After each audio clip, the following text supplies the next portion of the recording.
অসম চৰকাৰে হাজাৰ হাজাৰ বিঘা ভূমি বেদখল মুক্ত কৰিছে, বনাঞ্চলক জনাঞ্চললৈ পৰিৱৰ্তন কৰাৰ ক্ষেত্ৰত বাধা হাতত লৈছে আৰু অবৈধ নাগৰিকৰ ক্ষেত্ৰত এটা ষ্টেপ লৈছে।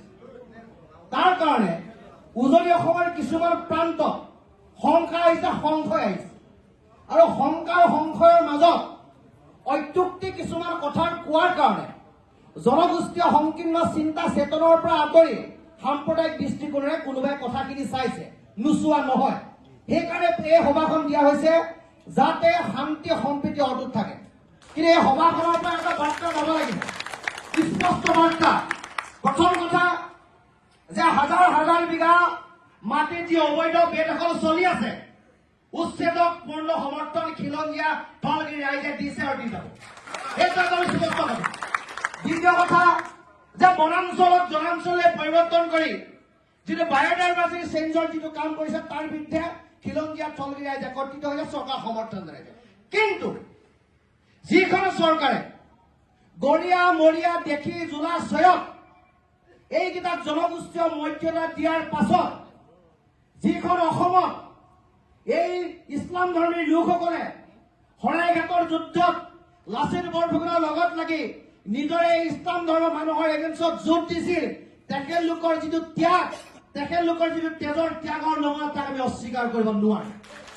আৰু সেই অস্বীকাৰ কৰিব নোৱাৰাৰ কাৰণে আজি আমি ইয়াত আপোনালোকক মাতি আনিছো। অসম আন্দোলনত যিসকল ধলগিৰি খিলঞ্জীয়া মুছলমানে নিজৰ দেশ ত্যাগ কৰিছিল, তেখেতলোকৰ ত্যাগক আমি ভেঙুচালি কৰিব নোৱাৰো। এইখন অসম সমন্বয়ৰ অসম। এইখন অসমত চাওলুং চুকাফাই নীতি আৰু আদৰ্শৰে আৰু শংকৰদেৱৰ নীতি আৰু আদৰ্শৰে চলি থকা এখন অসম।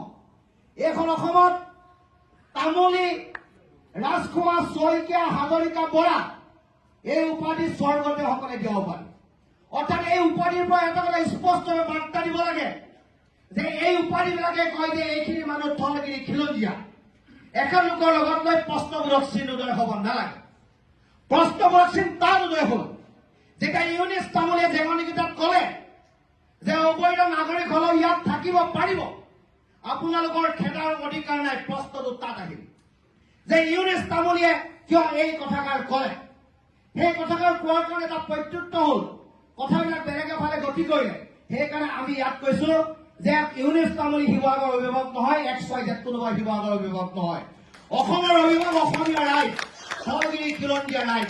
আৰু অসম চৰকাৰেও এই কথা নাকচাপ কৰিব নোৱাৰে যে উজনি অসমৰ ধলগিৰি খিলঞ্জীয়া ৰাইজৰ ভোটেৰে তেখেতলোকে চৰকাৰ বনাইছে।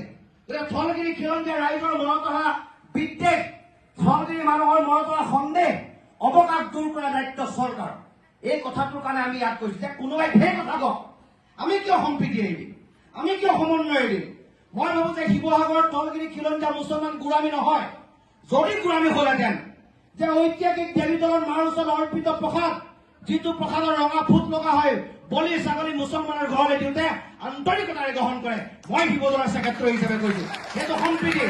আৰু য'ত আজানবী দৰগাহ আছে, এই আজানবী দৰগাহ হোৱাৰ ঠাইত আপোনালোকে য'ত কাম কৰি আছে তাত শ শ হিন্দু মানুহে তাৰ আৱেষ্টনীৰ ভিতৰত সেই সম্পদটো সুৰক্ষিত কৰিছে। গতিকে শিৱসাগৰীয়া ৰাইজ সংকীৰ্ণ নহয়, শিৱসাগৰীয়া এটা সাম্প্ৰদায়িক নহয়।